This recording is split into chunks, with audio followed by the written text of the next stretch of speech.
자, 이번 시간에는 서양 각국사를 마지막으로 한번 정리를 해보겠습니다. 사실 저는 이 틀하고 서양 철학사 틀 자체는 이다지 언니의 틀을 거의 그대로 빌려와서 제가 조금 더 내용들을 추가한 건데, 이다지 씨가 누나죠, 저한테는. 유부녀니까 이제 언니인가? 뭐 하여튼.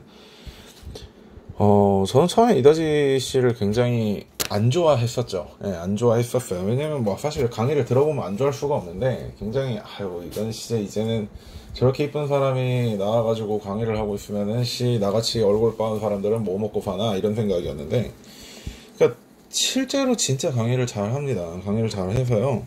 특히 저는 이런 부분을 만들었다는 것 자체가 이 사람의 어떤 강의의 설계를 좀 보여주는 느낌이라고 생각이 들어요.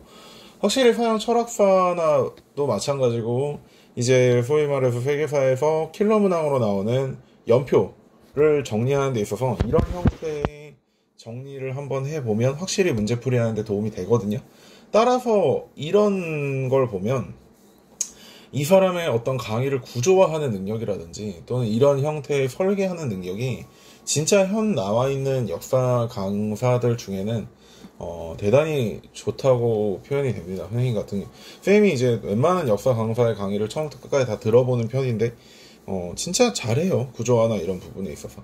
다만 이제 선생님 같은 경우는 거기에서 조금 더 내용들을 추가해서, 왜냐면 아무래도 이다지 강의는, 조금 내용들이 분산될 수밖에 없습니다. 연표 특강 따로, 개념반 따로, 그다음 마지막 파이널 따로 이렇게 분리될 수밖에 없고, 선생님은 그렇게 3번이나 강의를 할 수 있는 그런 형태가 아니다 보니까 아무래도 한 번에 다 때려 박는 그런 형태로 하고 싶어가지고 이런 형태의 어떤 그 강의를 가져오게 되었어요. 자, 한번 이제 영국부터 살펴보겠습니다. 우리가 영국을 실제로 제대로 배우기 시작한 때는 노르만 왕조부터거든요. 정보관 윌리엄이 노르만 왕조를 세웁니다. 물론 그 이전에는 게르만족의 이동 때 넘어갔었던 앵글로 삭슨, 물론 그 게르만족의 이동이라고 해가지고 약간 그 게르만족의 이동 자체가 기존의 다른 게르만족, 그러니까 고트나 반달이나 프랑크 같은 시대에 넘어간 건 아니고 약간 후에 넘어갔는데, 그건 씨발 진짜 역사 교육과 가서 배우시고, 역사 교육과 가서 안 배워. 가서 배우시고, 실제로 영국의 역사가 시작된 거는 정보관 윌리엄의 노르만 왕조 정도로 보시면 됩니다. 노르만 왕조에서는 우리가 기억을 해야 될 게 뭐가 있었죠? 우리가 노르만 왕조에서 기억해야 되는 거. 그렇죠. 일단 둠스데이북이 있었고, 이건 되게 유명하고요. 그 다음에 최근에 수안에서 나와가지고 사람 빡돌게 만들었던 폴즈베리의 서약 같은 거. 이런 거 기억 안 나면은, 선생님하고 원래 했던 프린트 한번 찾아서 살펴보시기 바랍니다. 13세기에 이제 여러분 요거 많이 헷갈렸을 거예요. 도대체 이노켄티우스가 이야기했던 교황은 태양이고 황제는 달이다라는 그 말이 어디서 나온 거냐? 왜 12세기 밑에 적혀있냐? 야, 그거 그냥 위에서 12세기에 동그라미 표를 보라고 연표 찍어놓은 거지 12세기 일어나서 12세기 밑에다 적어놓은 게 아니라고 수업 시간에도 한번 추가했었고, 여러분들도 나중에 공부할 때 꼭 챙겨보시기 바랍니다. 13세기고요. 조낭, 실제왕이라고 불렸던 조낭과 인노켄티우스 사이에 일어났던 일이 그 말이고, 또 이 조낭은 워낙에 전쟁을 많이 나가다 보니까, 근데 문제는 전쟁을 나가서 이겼으면 상관이 없는데 맨날 두들겨 맞아가지고 귀족들이 더 이상 우리의 소중한 병사나 우리의 세금을 그렇게 개지랄 떨지 말아라 라고 어떤 요구를 하게 된단 말이에요. 그게 이제 마그나 카르타라는 거죠. 14세기엔 100년 전쟁 중에 14, 15세기의 100년 전쟁 중에 와트 타일러의 난이 일어났고요. 그 다음에 이제 100년 전쟁에서 에드워드 3세나 흑태자 에드워드 정도의 인물은 굉장히 어렵게 내는 사료에서 낼 수 있으니까 기억하면 좋을 것 같고, 100년 전쟁이 끝나고 나서는 장미전쟁이나 장미전쟁이 일어나서 요크와 랭커스터 간의 싸움으로 인해서 헨리 7세가 나타났고, 이들이 이제 튜더 왕조의 시작을 열게 되는 것입니다. 그다음에 16세기에는 헨리 8세가 수장법을 만들어가지고 종교개혁을 시도했고, 물론 이제 종교개혁은 진정한 의미의 종교개혁이라보다는 약간 이혼이나 재정을 위해서 했던 것이죠. 그다음에 엘리자베스 1세는 통일법을 만들어서 지금까지 너무 중구난방으로 이루어지고 있던 종교개혁 이후에 그 영국 국교회를 정리를 하고, 그 다음에 절대왕정을 일으켰다. 17년 전쟁에는 30년 전쟁이 신규편으로 참전을 하게 되고 영국혁명이 일어났고요. 18세기에는 산업혁명이, 19세기에는 나폴레옹을 상대로 사국동맹을 맺었다는 거. 이 정도면 기억하시면 되겠습니다. 미안해요. 나폴레옹 상대로 아니라 빈체제를 유지하기 위해서 사국동맹, 신성동맹을 맺었다는 거. 자, 그 다음에 영국 왕가 변천을 한번 이야기를 해볼게요. 요건 이제 완전 진짜 교육과정 번외긴 한데 우리가 이미 노르만 왕조와 튜더 왕조는 배웠고요. 엘리자베스 1세가 후사가 없어서 스코틀랜드의 국왕이었던 제임스 1세에게 국왕 자리가 넘어가서 같이 내려오게 되는데, 물론 스코틀랜드 왕일 때는 제임스 7세인가 8세였고 영국 왕일 때 제임스 1세예요.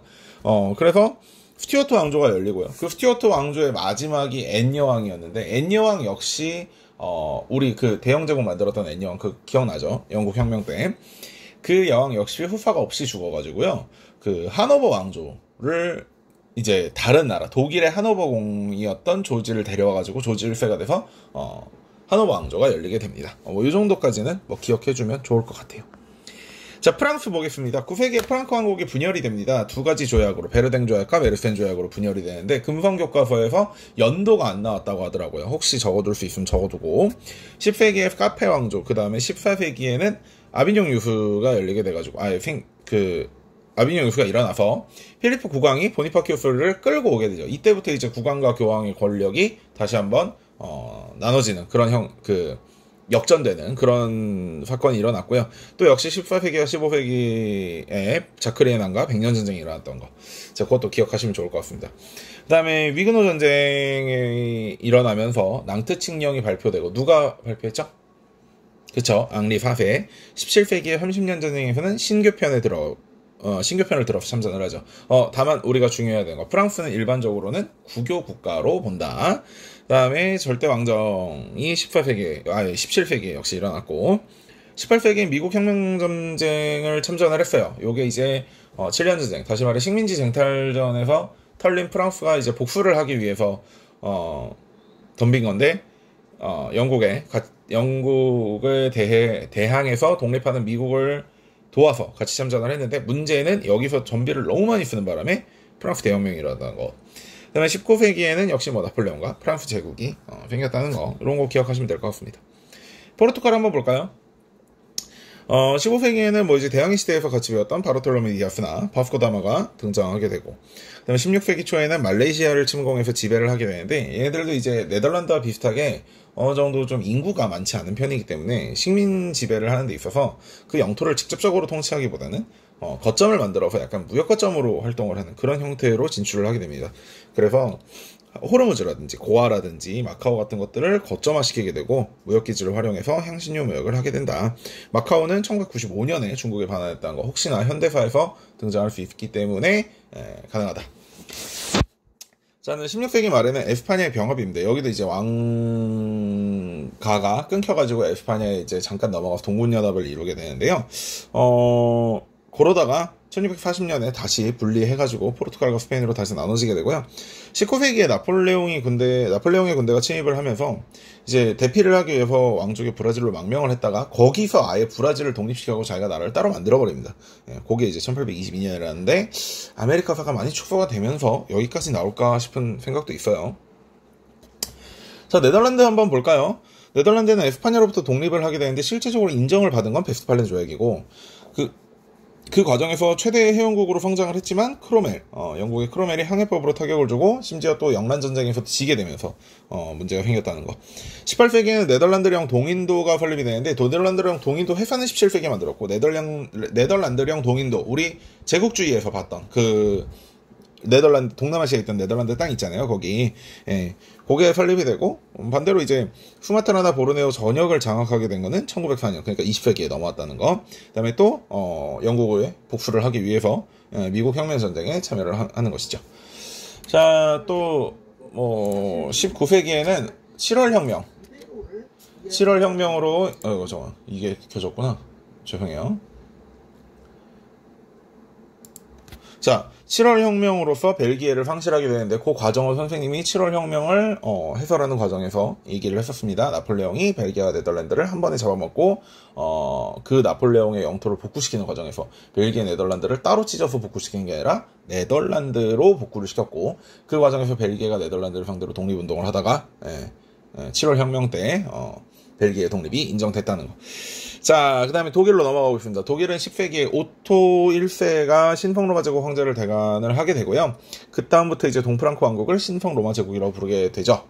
자, 그 이후에 이제 11세기에는 카노페구려 너무 유명하고 12세기에 한자 동맹이 만들어지기 시작했고 보름쇠벽도 요 시기에 일어났습니다.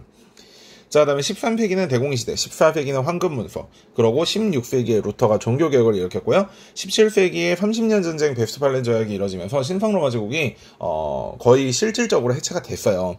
왜냐면 이제 각 그 영방 국가에 정치적 자유를 줘버리면서 지금까지는 그나마 신성로마 제국이라는 이름으로 어떤 정치나 군사 외교권을 나름대로 신성로마 제국 황제가 휘두르고 있었는데 그것이 이제 각 국가들에게 각 밑에 있는 영주들에게 가버리게 되면서 나라가 거의 찢어졌고 19세기에 나폴레옹 원정이 일어나게 되면서 신성로마 제국이 완벽하게 해체가 된다라고 이야기되고 있습니다.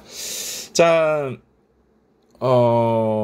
그리고 이제 학생조합이 이 시기에 결성이 됐고, 프루시엔샤프트 운동이라든지 그 이후에 독일의 통일을 위해서 관세동맹, 프랑크푸르트 국민회의, 그리고 비스마르크와 비렐렘 1세가 철월 정책을 통해서 독일을 통일했다라고 기억하시면 되겠죠.